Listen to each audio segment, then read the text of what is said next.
Bintou. Eh, ma chérie, c'est comment? Hey, votre petite du 4e, un jour je vais la frapper. Hein. Qu'elle me voit, elle me salue même pas. Hey, attends, hein. On a sonné, tu n'entends pas? Et où est Wadalaka? Wadalaka, Sine. Ouf.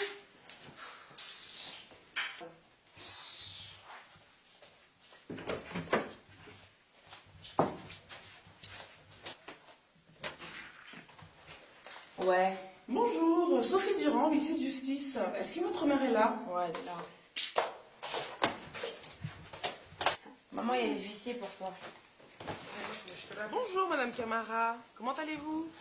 Alors, je suis Madame Sophie Dubois, je suis huissier de justice. Alors, je pense que vous savez pourquoi je suis là aujourd'hui.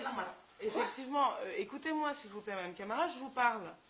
Vous n'avez pas réglé vos factures, vous n'avez pas payé votre loyer, vous n'avez pas réglé, vous avez trop de charges, trop de choses qui sont en suspens. Vous avez trop de dettes.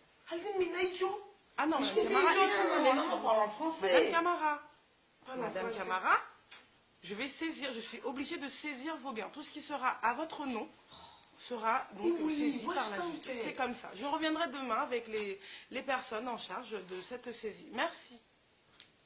Fanta, il a quoi là? On nous a tout pris. Et Allah, il a faute, c'est de ta faute. Et Allah. Mais tu m'as pas appris aussi. Tu m'as pas appris. On a tout pris.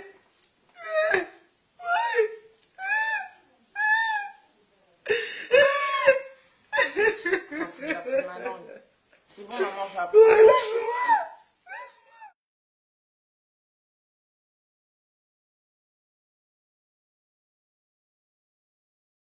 Il y a aussi la manière intellectuelle de les interpréter. Oui, ça s'écrit. Ok, tu ne crois pas? Je vais chercher M. Diakongo. Je vais chercher M. Diakongo, le voisin.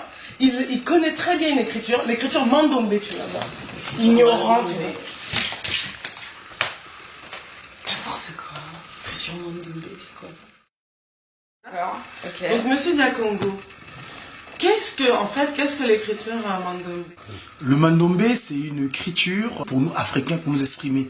C'est-à-dire les langues africaines, généralement avec les écritures étrangères, on a du mal à bien les transcrire. Donc, selon vous, il n'est pas approprié pour une langue africaine d'être écrite avec l'alphabet? Aujourd'hui, j'ai pris l'exemple tout à l'heure des mots. Le nom, c'est l'identité d'une personne. Quand je prends le cas, par exemple, en occidental, quand on écrit, il n'y a pas le son, il n'y a pas le son, il n'y a pas ba. En occidental, on dit gbagbo. Alors qu'en africain, on peut écrire convenablement le mot gbagbo, gbagbo. Aujourd'hui, avec la graphie africaine, ceux qui, par exemple, écrivez-moi Ndiaye. Et ils disent Ndjaye. Mais ils n'ont pas le Ndiaye. Mais aujourd'hui, avec la graphie africaine, on peut écrire, avec la technique d'écriture africaine, on peut écrire le ton approprié aux langues africaines. Mais moi, j'ai une question un peu précise. C'est comment est-ce qu'on peut apprendre une langue, une graphie? Donc, on oublie l'alphabet, ABCD, et on apprend des symboles, des choses toutes différentes les unes des autres. Vous savez, vous avez dit que vous n'avez pas le terme oublier. Non, on n'oublie pas. Sortir de la graphie Mandombe. Donc, ce n'est pas un oubli, on est venu compléter en fait l'humanité pour le savoir, pour les inventions en quelque sorte. Et ces inventions, cette fois-ci, viendront du berceau de l'humanité, où toute créature est issue. C'est un complément de l'information. Et c'est très facile d'ailleurs, comme vous apprenez à l'école, le A. On peut écrire le bas en africain, le B, ainsi de suite. C'est toute une école, c'est un apprentissage et c'est très facile à apprendre. Vous pensez que chaque langue devrait avoir son écriture? Aujourd'hui, nous remarquons, les Occidentaux, ils ont un moyen d'exprimer leurs pensées, donc leur zone graphique. Les Chinois, ils ont un moyen d'exprimer leurs pensées. Ils ont le chinois, les Japonais, ainsi de suite, les Arabes. Mais nous, en Afrique, qu'avons-nous? C'est vrai que par le passé, le code dirait les écritures existaient, mais qu'avons-nous avec? Mais aujourd'hui, cette graphie, on appelle le Mandombe, c'est notre identité. Ça permet d'écrire convenablement toutes nos langues africaines. Qu'est-ce que ça nous apporte d'écrire sa langue, en fait? Oui, qu'est-ce que ça nous apporte? C'est un outil de développement. On doit se développer. Et se développer, c'est apporter de nouvelles innovations. Donc les inventions. Vous voyez? Donc c'est plus que jamais nécessaire. Et au niveau de l'académie, le Mandombe, aussi en France, on est à l'association de 1901, donc siège à la couronne 7 avenue de la République. Mais à Kinshasa, où se trouve le siège, à l'université Simon Guimangou, il y a une académie qui existe. tout ça pour organiser comment pouvoir le divulguer. Et d'ailleurs, son inventeur a eu le titre docteur honoris causa. Il a été honoré d'un titre honorifique, tu rappelles, universitairement parlant, docteur honoris causa tout dernièrement à Kinshasa, à l'université de Kinshasa. Vous voyez? Donc, c'est un outil de développement. C'est bien parler, mais parler. Comme on dit à l'époque, d'ailleurs, Amadou Patiba disait qu'en Afrique, quand un vieillard meurt, c'est une bibliothèque qui brûle. C'est-à-dire, on a notre tradition orale. Non, oral c'est bien, mais aujourd'hui, on va pouvoir la matérialiser. Il y a plein de choses qui sont issues d'Afrique comme ça, usurpées, parce qu'on n'a pas laissé les traces. Oui, les traces ont existé, mais les autres en ont pris, ils ont fait leur outil de développement. Mais nous, aujourd'hui, grâce en ce 21e siècle, hein, je dis bien, le seulement après commencé en 1994. Donc, nous, Africains, on doit pouvoir matérialiser notre pensée. Aujourd'hui, il y a un problème dans les foyers. Un gros problème, c'est la barrière de la langue. Surtout qu'il est nécessaire de savoir parler sa langue, ne serait-ce que pour une bonne communication entre les parents et les enfants, d'autant plus qu'il y a des mots ou des termes qui ne s'expliquent pas d'une langue à une autre. C'est vrai.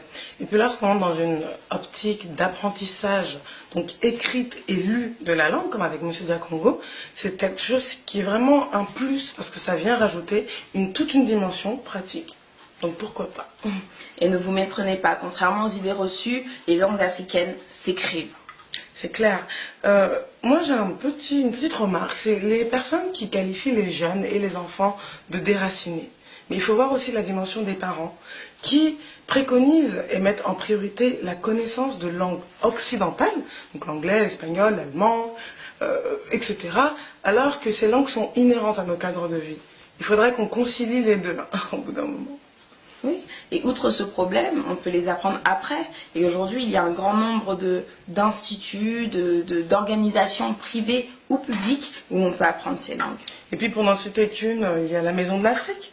Il y a les universités, comme elle a dit, des instituts. Aujourd'hui, il n'y a plus de barrières. Ce n'est plus difficile d'apprendre les langues. Allons-y. Et n'oubliez pas, dans les qui vous écoutent, les filles de la populace, c'est la culture afro-pop de la masse. À bientôt.